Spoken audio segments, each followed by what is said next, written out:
Eu quero compartilhar com vocês nessa manhã um tema que eu acho muito oportuno, um tema que eu acho bastante propício para esse momento que nós estamos vivendo, e um tema que não pode fugir do nosso radar. Todo filho de Deus precisa não só entender o que é Natal, mas precisa discernir qual é o papel profético que ele tem em relação a essa data. Qual é a nossa postura? Qual é o nosso posicionamento? O que o Senhor Jesus espera de nós naquilo que o mundo chama de aniversário de Jesus? Porque, segundo a tradição, dia 25 de dezembro seria o aniversário de Jesus. A gente sabe que, historicamente, esse dado não se sustenta, porque Jesus não nasceu em dezembro. Segundo a história, Jesus nasceu entre março e abril. Logo, essa data é uma data atribuída a divindades pagãs do Antigo Testamento. Só que nós aproveitamos essa data para poder introduzir a cultura do reino de Deus. Então, como povo de Deus, o que o Senhor espera de nós nesse tempo? Eu quero falar um pouco sobre o principal aspecto que essa data deve gerar em nós. E o aspecto se chama esperança. Diga comigo, esperança. E quando a gente fala de Natal e de esperança, a gente tem que ter foco em dizer que Jesus é a nossa única esperança. Não temos outra esperança. Não temos uma esperança na melhora do mundo ou da sociedade humana. Não temos uma esperança na melhora das pessoas ou em políticas que venham de encontro às nossas necessidades. Não temos esperança nisso. A nossa única esperança se chama Jesus. E a Bíblia é muito clara quando fala e apresenta Jesus como a única esperança. Numa época como essa, então, a gente precisa identificar que a grande mensagem do Natal não é a ceia que você vai fazer de terça para quarta com a sua família, embora isso seja muito importante. A grande mensagem do Natal não são as vitrines decoradas ou as árvores de Natal nos grandes parques que a gente gosta de tirar foto, não. A grande mensagem do Natal é que Jesus Cristo, Ele nasceu, viveu, morreu e ressuscitou para a glória de Deus Pai. Essa é a grande mensagem do Natal. Então, para a gente ter um ponto de partida sobre isso, eu quero voltar com você a aproximadamente mais de 2000 anos atrás, lá na manjedoura, na cidade de Belém, e ler o texto que está em Mateus capítulo 2, Mateus capítulo 1, verso 21 a 23. Mateus capítulo 1, do verso 21 a 23, diz o texto: E ela dará à luz um filho, e lhe porás o nome de Jesus, porque ele salvará o seu povo dos seus pecados. 22. Tudo isso aconteceu para que se cumprisse o que foi dito da parte do profeta, da parte do Senhor, pelo profeta, que diz: Eis que a virgem conceberá e dará luz a um filho, e ele será chamado pelo nome de Emanuel. Emanuel traduzido é o que, gente? Deus conosco. Percebam que Mateus, quando vai registrar sobre o nascimento de Jesus, ele foca na missão de Cristo. Ele seria o salvador do mundo em relação aos seus pecados. O mundo pecaminoso, um mundo perdido, um sistema perdido precisa de um Salvador. E quem é esse Salvador? Esse Salvador se chama Jesus. Para um mundo perdido, para grandes pecadores, é necessário que haja um grande Salvador. Então, para grandes pecadores, a solução que Deus apresentou para o mundo é um grande Salvador. E este grande Salvador tem o nome de Jesus. Tim Keller, que foi um dos maiores teólogos do século 20 e 21, ele diz que a mensagem do Natal, essa frase dele é muito emblemática, está no nosso próximo slide. A mensagem do Natal é a seguinte: o mundo é um lugar escuro e que jamais encontraremos o caminho e enxergaremos a nossa realidade a menos que Jesus seja a nossa luz. O mundo é um lugar escuro. E de verdade, irmãos, por que que é escuro? Porque no mundo se cumpre a profecia bíblica. Por que que as pessoas estão se esfriando no amor? Por cumprimento da Bíblia. Por que que as pessoas estão com um ápice de ganância, de malícia, de ruindade, de maldade, de ingratidão e de murmuração? Porque nisto tudo se cumpre o que a Bíblia está dizendo. Agora preste atenção em algo. Essa realidade não deve ser a realidade do povo de Deus. Porque o povo de Deus não vive na escuridão do mundo. O povo de Deus vive na luz que é Jesus. A palavra diz em João capítulo 8, versículo 12, que Jesus fala outra vez às pessoas e ele diz: eu sou a luz do mundo. Quem me segue não andará em trevas, mas terá a luz da vida. Diga isso comigo: eu tenho a luz da vida porque sigo Jesus. Preste atenção, a luz da vida não é porque você é bonzinho, não é porque você é boazinha, não é porque você faz boas obras. Você tem a luz da vida porque você segue Jesus. Esse é o único motivo que faz a gente ter a luz da vida resplandecendo em nós. Então não tem a ver com a nossa obra, com a nossa capacidade, com o nosso merecimento. Tem a ver com o ato de fé de seguir Jesus. Isto faz a luz dele resplandecer em nós. Então nós temos a luz da vida. Então perceba, por que Jesus é a única esperança? Essa é a pergunta que a gente deve se fazer. Por que Jesus é a única esperança? E eu trago aqui 5 respostas a essa manhã. Primeira resposta: Jesus é a única esperança porque reconhecemos que Ele habita em nós. Diga isso comigo: Jesus habita em mim. Perceba, Jesus é o melhor de Deus. E sendo o melhor de Deus, como foi dito aqui na palavra que a Andréia trouxe sobre ofertas, nós agimos como aquela viúva.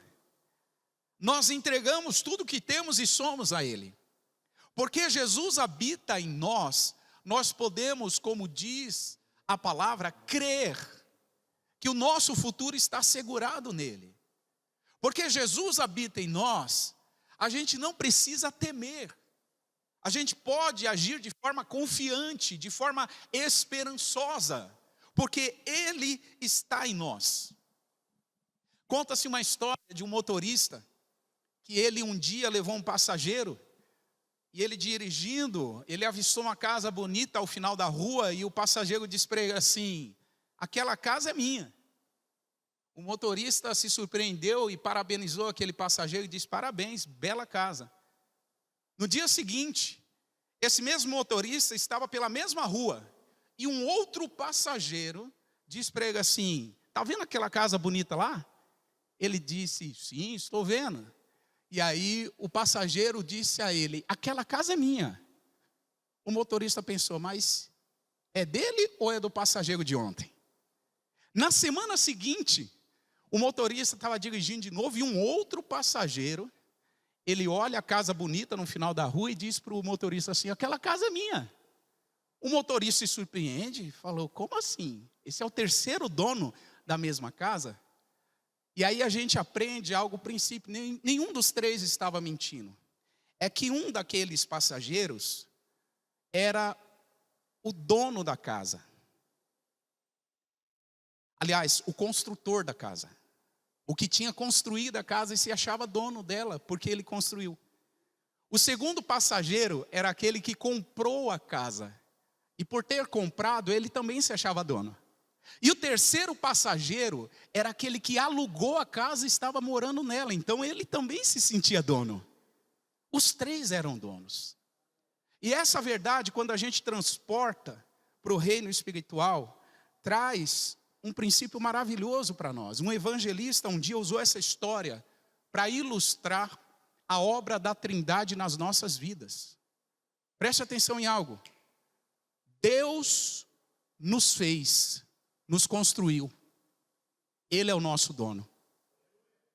Jesus nos comprou pelo seu precioso sangue. Ele também é o nosso dono. E o Espírito Santo veio habitar em nós, somos morada dele. Ele também é o nosso dono. Então essa verdade mostra que Jesus está habitando em nós.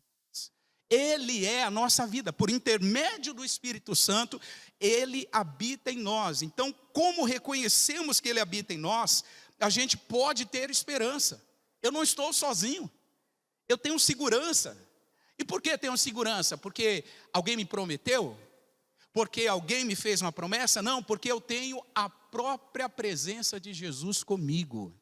Isso me traz segurança. Isso me traz esperança. O Simeão é um exemplo disso na Bíblia. Acompanhe comigo Lucas capítulo 2, uma história preciosíssima de um homem que viu o cumprimento da profecia quando Jesus foi levado no templo para ser apresentado. Lucas capítulo 2 e verso 25. A palavra vai dizer o seguinte: havia em Jerusalém um homem cujo nome era Simeão. E este homem era justo, temente a Deus e esperava a consolação de Israel. E o Espírito Santo estava sobre ele. O Espírito Santo estava sobre Simeão, diz o versículo 26. E ele não morreria antes de ver o Cristo do Senhor. No 27 está escrito que para com ele procederem segundo o uso da lei, ele então o tomou em seus braços. Olha o verso 28. Simeão toma Jesus, o bebê Jesus nos seus braços, e louva a Deus e disse: agora, Senhor, pode despedir em paz o teu servo, segundo a sua palavra, pois os meus olhos já viram a tua salvação. Percebe, irmãos, o Simeão, sacerdote, apresentando Jesus ao Senhor, ele não estava sendo apenas um sacerdote de ofício, ele estava sendo um profeta, anunciando o cumprimento da profecia. Simeão estava levantando Jesus e apresentando e disse: os meus olhos viram o que o Senhor prometeu. E sabe o que eu aprendo aqui, irmãos? Na verdade, Simeão estava levantando Jesus, porque Jesus era um bebê, estava sendo apresentado, mas na verdade não era o Simeão que tinha Jesus em seus braços. Ele não tinha Jesus nos braços dele, mas o próprio Jesus é quem sustentava Simeão. É o próprio Senhor Jesus que fortalecia Simeão e que mantinha nele essa chama acesa para que o cumprimento da profecia acontecesse. O que eu aprendo com isso, irmãos? Jesus é a nossa única esperança, porque ele habita em nós. Por isso temos esperança. Nós temos esperança também, em segundo lugar, porque a gente venceu o medo. Nós somos um povo que aprendeu a vencer o medo. Você sabe que uma das principais estratégias do diabo é colocar medo. É colocar pânico nas pessoas. As pessoas, elas acumulam episódios de medo e isso faz com que elas fiquem paralisadas. As pessoas têm medo de não dar conta do recado, as pessoas têm medo de serem derrotadas, as pessoas têm medo de sofrer um revés na vida, as pessoas têm medo de perder o emprego, as pessoas têm medo de vir um diagnóstico que não era esperado, as pessoas têm medo do que a vida pode oferecer. Ouça algo: em Jesus, todo medo é afastado de nós. Por quê? Porque a gente vence o medo. Quantos de nós carregamos medo por uma ou mais coisas que eu acabei de citar aqui, e você já está aí com 40, 50 ou 60 anos e isso nunca aconteceu na sua vida? Quantos de nós alimentamos medos durante décadas, de receios que nunca se concretizam na nossa vida? Quantos de nós? E o que eu aprendo com Jesus é que ele afasta de nós todo medo. Olha o que a Bíblia diz em Lucas capítulo 2 e verso 8. Esse é uma outra narração sobre o nascimento de Jesus, agora na ótica de Lucas. E ele vai dizer o seguinte, do verso 8 ao 11, nós vamos ler. Ora, havia naquela mesma comarca pastores que estavam no campo e guardavam durante as vigílias da noite o seu rebanho. E eis que um anjo do Senhor veio sobre eles. A glória do Senhor os cercou de resplendor. E tiveram o que, gente? Grande temor. Versículo 10, eu gostaria que você lesse. 1, 2, 3.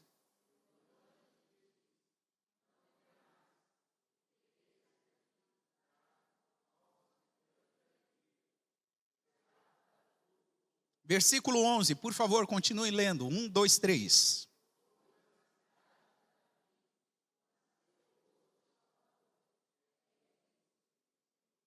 Eu quero focar em vocês em 4 expressões que aparecem no versículo 10 e 11. A primeira é, não temais. A segunda é, vos trago novas. A terceira é, grande alegria. E a quarta é, nasceu o Salvador.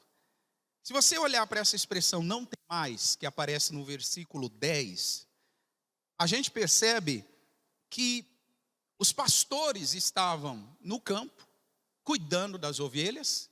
Era tarde da noite e tinha muitos riscos. Riscos de serem assaltados, riscos de ter um animal feroz atacando as ovelhas, e eles tinham o ofício de protegê-las. Então perceba que diante desse cenário aparece um anjo. O anjo resplandece uma luz gloriosa e diz para eles exatamente o que está no versículo 10. O anjo diz assim, não temais. Não temais. E aí eu fico pensando, por que não temer? Por que não temer? Sendo que era de noite, sendo que havia riscos, mais de um risco, e eles são convidados a não temer. Porque naquele episódio, na vida dos pastores, havia um propósito de Deus em ação. Escute isso. Quando há propósitos de Deus em ação nas nossas vidas, a gente não tem o que temer. Não tem o que temer. Tem muitas pessoas que têm medo de fazer uma travessia. Tem muitas pessoas que têm medo de fazer uma transição de vida. E eu estou falando aqui a pessoas que talvez, durante todo o ano de 2024, o Senhor foi sinalizando a você mudanças, escolhas, decisões que você precisava tomar durante o ano. E talvez por algum motivo você foi procrastinando, você foi adiando, você foi postergando. Sabe, eu preciso te falar algo. Se você está vivendo o propósito de Deus, não há o que temer. Pastor, mas eu não vou trocar o certo pelo duvidoso? Não sei. É você que vai saber me responder. O que Jesus está falando no teu coração? Seja maduro o suficiente para fazer a escolha e lidar com as consequências dela. Seja maduro o suficiente para fazer boa escolha de forma sábia e lidar com a consequência. Eu sei que o anjo disse para os pastores, não temam. E eu me recordo de uma ocasião que os discípulos foram chamados para uma travessia. A Bíblia vai dizer isso em Mateus capítulo 14, do 24 a 27. E a Bíblia diz que no meio da travessia no mar da Galileia, por volta das 3 às 6 horas da manhã, na quarta vigília da noite, Jesus vem andando por sobre as águas. E olha que interessante, irmãos. Eles confundem Jesus com um fantasma. O verso 26 diz isso. A Bíblia diz que os discípulos, vendo Jesus caminhar sobre o mar, eles se assustam e dizem o quê? É um fantasma. E eles gritam de medo. Porque a perspectiva dos discípulos naquela travessia era uma perspectiva de frustração. Mas a pergunta que não quer se calar, quem mandou eles atravessar? Eu vou perguntar de novo. Quem mandou eles atravessar? Então eles faziam ou não parte do propósito de Deus? Então tinham o que a temer, gente? Não tinham o que temer. Preste atenção em algo, deixa eu aplicar isso na sua vida. Se Jesus te mandou atravessar e faz parte do plano de Deus que você faça essa travessia, não tema. Não tenha medo. Os discípulos se assustam e começam a dizer, é um fantasma, gritam de medo. É interessante que na travessia é normal surgir tempestades. Uma tempestade surge ali, e sabe que coisa interessante, irmãos, é observar que Jesus não poupou os discípulos da tempestade, mesmo estando no centro da vontade de Deus. Sabe qual é o nosso problema? A gente acha que porque o Senhor nos mandou atravessar, a nossa travessia vai sempre ser tranquila, amena, não vai ter tempestade nenhuma, ninguém vai falar mal de nós, a gente vai andar sobre as águas e vai ser tudo tranquilo. Não vai. No meio da sua travessia vai ter tempestades. Só que se você está cumprindo a vontade do Senhor, Jesus vem nos socorrer no meio da tempestade. Ele vem nos levantar. Então, não há o que temer diante das travessias da vida. Alguns de nós carregam o medo de ter uma intimidade mais profunda com Jesus. E talvez é isso que Jesus falou durante todo o ano de 2024 a você. Tenha uma intimidade mais profunda comigo. E alguns de nós temos medo, sabe por quê? Porque a gente sabe que uma intimidade com Jesus vai exigir de nós uma responsabilidade maior. Uma intimidade com Jesus vai exigir de nós uma outra resposta. Olha o que Mateus 17 diz. Mateus 17, versos 6 e 7. Jesus acaba de transfigurar o seu rosto diante de Pedro, Tiago e João. O Pedro toma aquela iniciativa e diz assim, Senhor, vamos fazer 3 tendas aqui, uma para o Senhor, uma para o Elias e uma para o Moisés. E aí Jesus olha para eles e no momento que Pedro fala isso, a Bíblia diz que um resplendor do céu cerca Jesus, o rosto de Jesus brilhou. E aí ouviu-se uma voz do céu que dizia assim, esse é o meu filho amado, escutem ele. E olha que interessante, no versículo 6, diante dessa revelação íntima de Jesus, olha o que os discípulos fazem. Os discípulos, ouvindo isso, caíram sobre o seu rosto e tiveram o que, irmãos? Grande medo. Presta atenção, enquanto alguns estão orando assim, Jesus, se revela a nós. Tem gente orando assim, Jesus não se revela não. Não, Jesus. Sabe por quê? Alguns de nós sabem, irmãos, que uma revelação mais íntima de Jesus vai exigir de nós um posicionamento mais sério. Uma revelação mais íntima de Jesus vai exigir um posicionamento mais sério. E por isso que muita gente não quer uma revelação de Cristo. E por isso que muita gente diz assim, não, para mim tá bom. Ser um crente de domingo, ser um crente apenas do domingo e do final de semana tá ótimo. Eu não quero viver um relacionamento mais íntimo com Jesus, porque eu sei que isso vai exigir de mim uma responsabilidade maior. Por isso que os discípulos tiveram grande medo. Meu Deus, que revelação de Jesus! Os discípulos caem sobre o seu rosto, e olha o que diz o versículo 7. E quando Jesus se aproxima deles, Jesus os toca. Jesus faz o que com eles, gente? Toca. E ao tocá-los, Jesus diz assim, levantem-se, não tenham medo. Jesus está tocando em muitos de nós. Não há o que temer. Repito, não há o que temer. Não tenha medo de ser íntimo de Jesus. Não tenha medo de seguir a voz dele. Não tenha medo de não apenas ouvir, mas responder a voz dele com fé e com obediência. Então, em segundo lugar, Jesus é a nossa esperança, a única esperança, porque a gente vence o medo. Em terceiro lugar, Jesus é a nossa única esperança, porque a gente tem boas notícias para contrapor as más notícias. Diga isso comigo, eu tenho boas notícias. Olha o que diz o versículo 10 de Lucas 2. O anjo primeiro diz, não temais. E em segundo lugar ele diz, vos trago boas novas. Eu trago novas e boas notícias. Irmão, é difícil ter boa notícia no mundo que a gente vive, sim ou não? Ou você acha que é fácil ter boa notícia? Você olha para a economia, você olha para a alta do dólar, você olha para as disputas políticas, você olha para a violência, você olha para o estado da saúde, você olha para as nações da terra, como a gente orou aqui agora há pouco, você só vê motivos ruins, só más notícias. Só que preste atenção em algo, existe uma boa notícia que vem da parte de Deus. E que boa notícia é? Jesus nasceu.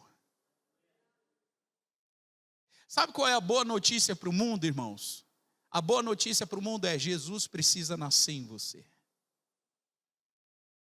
Quando Jesus nasce numa pessoa, através da experiência do novo nascimento, essa pessoa, ela muda radicalmente a sua forma de pensar, de se relacionar, a sua forma de sentir. Então, a gente tem esperança, por quê? Porque nós temos boas notícias para contrapor as más notícias. Lucas capítulo 4 e verso 18, a Bíblia diz, o Espírito do Senhor é sobre mim, pois me ungiu para fazer o que, irmãos? Evangelizar pobres, e que mais? Enviou-me a curar os quebrantados de coração. Jesus tinha uma boa notícia que promovia evangelismo, as boas notícias da salvação e boas notícias de cura para todas as pessoas. Então, quando a gente olha para esse cenário de más notícias, de uma mídia extremamente manipuladora, hoje está difícil, irmão, assistir jornal. Desculpe a franqueza e a honestidade. Está difícil você assistir jornal. Não acredite nos jornais. Não acredite. Tenha os seus critérios de busca, de pesquisa. Tenha os seus critérios para você formar a sua opinião. Não acredite nos jornais. A maior parte deles está interessados em gerar pânico, em desinformar, em estabelecer o caos nas pessoas. A gente viu isso na pandemia, a gente já passou por isso. E essa realidade não mudou. Não mudou. As más notícias parecem que vêm demais. As tragédias aparecem mais do que as boas notícias. Ontem nós tivemos aqui o Instituto Day. Nós recebemos 288 pessoas para a glória do Senhor. O nosso instituto, irmão, com a graça de Deus, sem nenhum centavo de dinheiro público, fez nesse ano de 2024 mais de 4.100 atendimentos. São mais de 345 atendimentos por mês, de crianças fazendo balé, de alfabetização de adultos, de reforço escolar, de cuidado com as pessoas idosas aqui, mais de 345 atendimentos por mês. Isso é extraordinário. Por que essas boas notícias não correm? Por que só fala do menino que tomou o celular do outro ali na esquina? Por que as pessoas só falam do roubo que houve aqui embaixo, na rua de baixo? Por que as pessoas só falam, que tem uma biqueira ali do lado? Por quê? Porque nós estamos mal acostumados com as más notícias. As más notícias, infelizmente, está viciando a nossa mente. E aí quando a gente fala de ter boas notícias para contrapor as más notícias, a gente tem que reconhecer esse desafio, irmão. Abre comigo Isaías 52. Deixa eu te mostrar algo. Isaías 52, versículo 7. O profeta Isaías fala sobre a figura de Jesus sendo um portador de boas notícias e fala da igreja, que também seria uma embaixadora de boas notícias. Olha o que diz esse texto. Quão suaves são sobre os montes os pés daqueles que anunciam o que, gente? Boas notícias. É mais ou menos assim que Isaías está dizendo. Como é bonito ver gente dando boa notícia. Como é bonito ver gente esperançosa. Como é bonito ver gente que anuncia o nascimento do Salvador. Os pés deles são bonitos, são belos. Eles fazem ouvir a paz. Eles anunciam bem, eles fazem ouvir a salvação, que diz a Sião, o teu Deus reina. Boas notícias, irmão, substitui o seu repertório. Para de ser um propagador e uma propagadora de más notícias. Todo mundo já sabe as más notícias que estão aí. Todo mundo já sabe a bagaceira que está a nossa sociedade. As pessoas querem ouvir boas notícias. As pessoas querem ouvir uma mensagem de esperança. E a nossa esperança não está aqui. A nossa esperança não está nessa sociedade. A nossa esperança não está lá em Brasília. A nossa esperança não vai vir do Banco Central. A nossa esperança vem dos céus e é Jesus. Propague isso. Tem gente que tem mais na boca o nome do seu político preferido do que Jesus, irmão. Tem gente que fala mais sobre política do que sobre Jesus. Tem gente que fala mais dos seus sonhos do que sobre Jesus. Tem gente que fala mais sobre o seu projeto de vida do que sobre Jesus. E todas essas coisas são tão volúveis. Hoje está aqui, amanhã pode não estar. Hoje você pode estar bem, amanhã pode estar mal. Hoje você pode estar saudável, amanhã a gente não sabe. Tudo isso passa. Mas Jesus permanece para sempre. Tenha boas notícias nos seus lábios. Se há uma dica que eu posso te dar para 2025, substitui rápido o seu repertório. Para de ser um anunciador de tragédias e passa a ser um anunciador de esperança. Jesus está vivo. Jesus está vivo e Ele está presente em nossas vidas e Ele reina sobre nós. Em quarto lugar, Jesus é a nossa única esperança, porque temos alegria para contrapor a tristeza. Olha o que diz o versículo 10 de Lucas 2. A terceira notícia que o anjo traz é: eu vos trago boas novas, e a palavra diz lá no versículo 10, de grande alegria. Diga isso comigo, grande alegria. Aquela noite foi diferente em Belém, irmãos.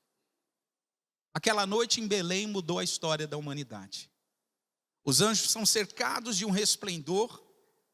Eles estavam com medo e receberam uma mensagem de encorajamento: não tenham medo. Eles estavam tristes e a mensagem que chegou é: se alegrem.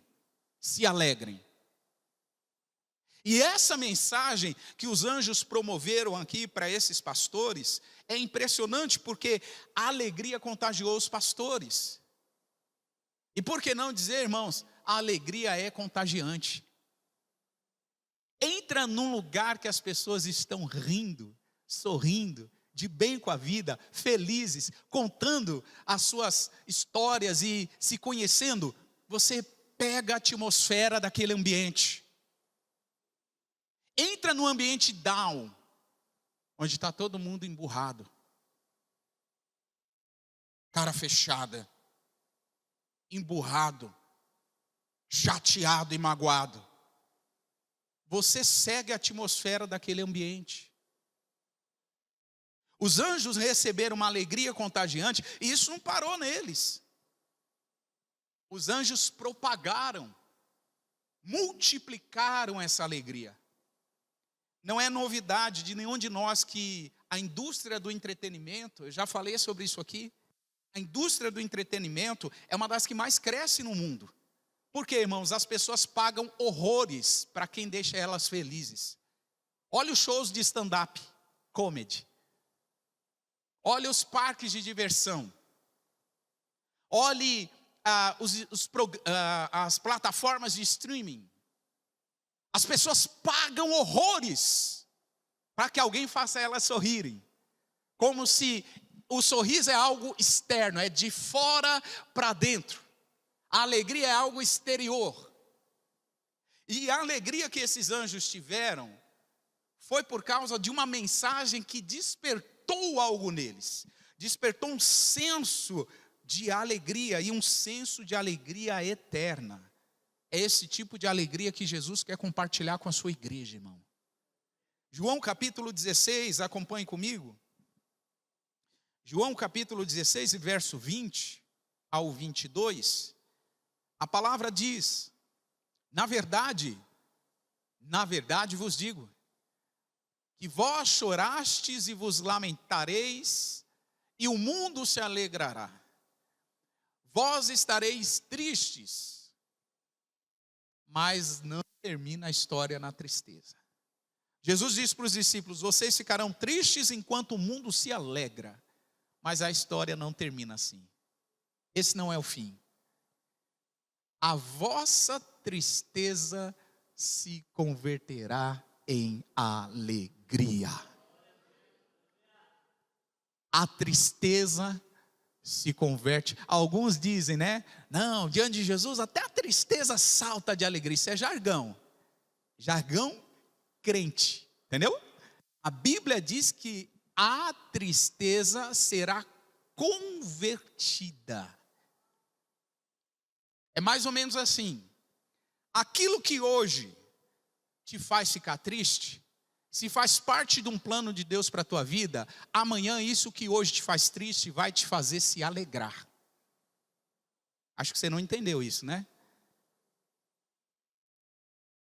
A dor, a angústia, o sofrimento que faz parte de um propósito de Deus para a sua vida, aquela dor, angústia e sofrimento que hoje te faz sofrer, amanhã vai te fazer se alegrar. Sabe por quê? Porque Deus, quando tem propósitos, e aí eu vou dar um exemplo muito prático aqui, irmão. Termina o culto, faz um exercício de fé, vai até aquele bebedouro ali, e na frente você vai ver um painel. Esse painel nós chamamos de mural da gratidão. E deve ter ali por volta de uns 12 a 15 testemunhos. E tem alguns que a gente não conseguiu publicar porque falta espaço ali. E todas as pessoas estão celebrando a Deus e agradecendo a Deus por alguma coisa. Só que o detalhe não é esse. Sabe qual é o detalhe? Eu conheci boa parte dessas histórias no momento de sofrimento, irmãos. E quando as pessoas passaram o sofrimento, a gente chorou com elas. Só que aquilo que fizeram elas chorar lá atrás, nesse momento está fazendo elas rirem. Por isso que a Bíblia diz que a gente deve chorar com os que choram no momento do choro, mas a gente deve celebrar com os que celebram, se alegrar com os que se alegram. Então, não se preocupe pensando que é o fim da sua história. Se faz parte do propósito de Deus esse sofrimento que você vai viver hoje, amanhã o que hoje te faz sofrer vai te fazer rir. O que a palavra está dizendo é isso. Jesus está dizendo para os discípulos: acreditem em propósitos que Deus tem no sofrimento de vocês. Acreditem nos propósitos que Deus tem na tristeza de vocês. Porque a Bíblia diz em Eclesiastes 3 que há momento de sorrir e há momento de chorar. Tem gente que só quer viver sorrindo, irmão. Só quer sorrir, só quer se alegrar. Para. Tem momento que você vai chorar. E faz parte do projeto de Deus para a sua vida. E Jesus disse isso: a vossa tristeza será convertida em alegria, e a alegria ninguém vai poder tirar. Ninguém poderá tirar. E em quinto e último lugar, Jesus é a nossa única esperança.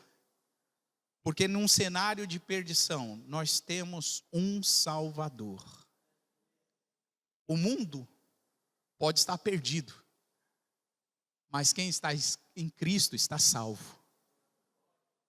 Para grandes pecadores que há no mundo, eu repito, o Senhor Deus proveu um grande Salvador. Jesus é o nosso Salvador. Versículo 11, por favor, Jaque, de Lucas 2. A palavra diz: pois na cidade de Davi vos nasceu hoje o Salvador, que é Cristo o Senhor.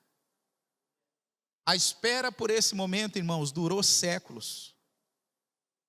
Muitas pessoas de fé esperavam o nascimento do Messias. Basta você ler o Antigo Testamento.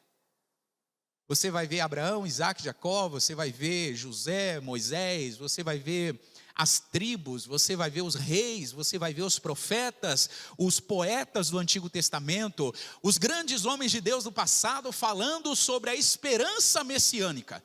Todos eles aguardavam a vinda do Messias. E o anjo está dizendo: esse dia chegou. Hoje o Salvador nasceu. Essa mensagem aqui de salvação aponta para nós um cenário muito esperançoso, irmãos. Só precisa de salvação quem está perdido, quem está em apuros, quem está pedindo socorro. E eu costumo dizer, sabe o que nos impede de pedir socorro e ajuda? O nosso orgulho. Às vezes a gente não pede ajuda porque nós somos orgulhosos. A gente diz assim: não, eu dou conta do recado.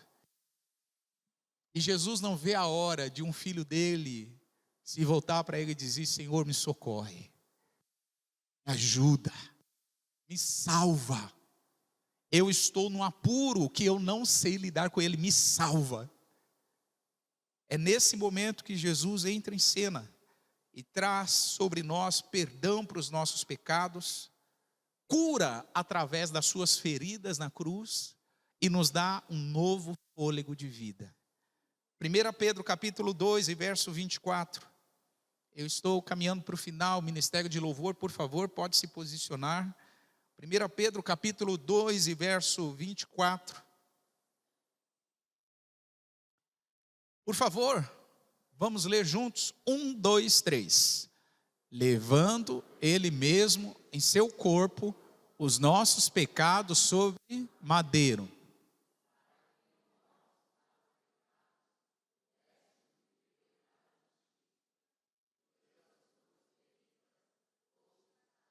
Quantos acreditam e recebem essa palavra? Pelas feridas de Jesus nós fomos curados. Pelo seu sacrifício na cruz do Calvário nós fomos perdoados. Pela justiça dele nós somos considerados justos. Sabe, irmão, o sacrifício de Jesus não apenas perdoou o seu pecado. O sacrifício de Jesus acrescentou crédito dele na sua conta. A sua conta estava no vermelho e não tinha como cobrir esse saldo. Quando Jesus vai à cruz, ele não apenas perdoa os nossos pecados, mas ele coloca saldo positivo na nossa conta. Nós podemos nos aproximar diante do Pai, nós podemos nos aproximar diante do Abba, o véu se rasgou, nós não temos mais restrição nenhuma, podemos chegar diante de Deus e invocá-lo de todo o nosso coração, porque Jesus é a nossa única esperança. Eu termino mostrando esses 5 pontos a você, e eu quero confirmar isso no teu coração. Nós somos um povo que em 2025 viveremos cada dia mais esperançosos.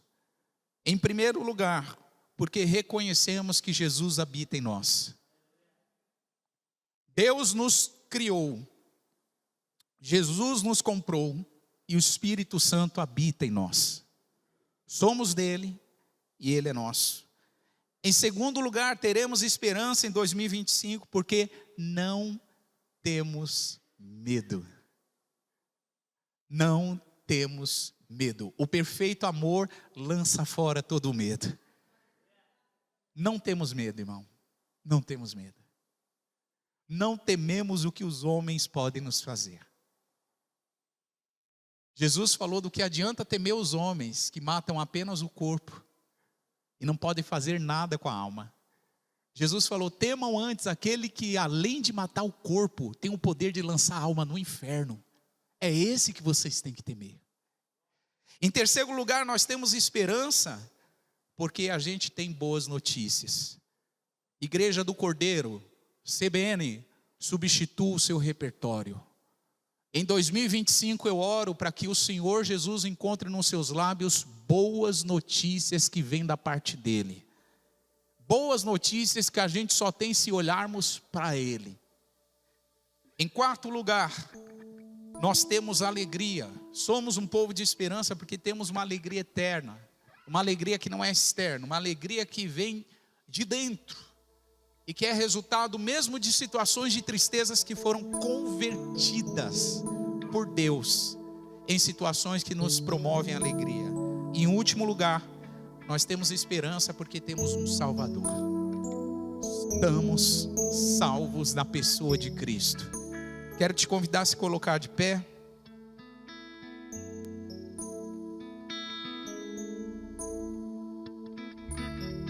E eu quero te lembrar que Natal é uma oportunidade para a gente relembrar que Jesus é a nossa única esperança. Que Jesus faça mais parte do seu repertório. Que Jesus faça mais parte do seu cotidiano. Que Jesus faça mais parte dos seus relacionamentos. Que você seja um portador de boas notícias. Porque o mundo já está saturado de más notícias.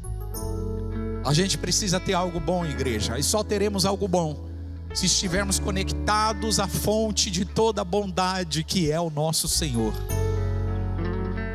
Eu quero te convidar a fechar os olhos. Coloca a mão sobre o teu coração. E eu quero te convidar, faça a sua oração sincera agora diante de Deus.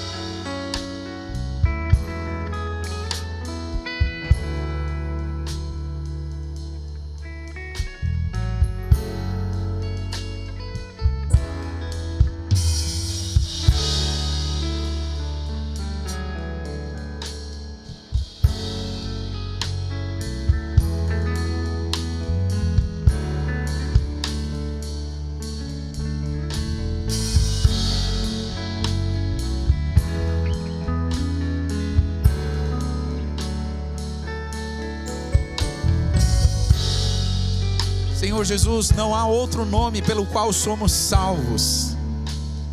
O Senhor em nós é a viva esperança. Senhor Jesus, o Senhor levou sobre si os nossos pecados. O Senhor levou sobre si o nosso castigo. O Senhor levou sobre si as nossas enfermidades, para que hoje a gente seja um povo esperançoso, Senhor.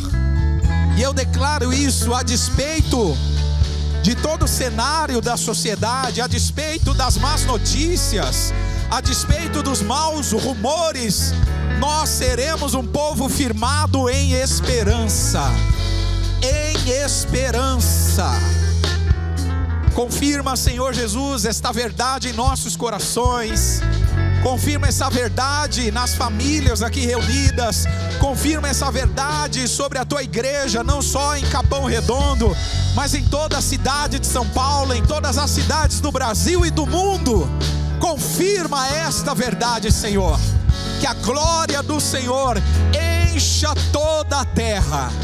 Que a terra seja cheia do conhecimento da sua glória, Senhor. Completa a boa obra aperfeiçoada em nós.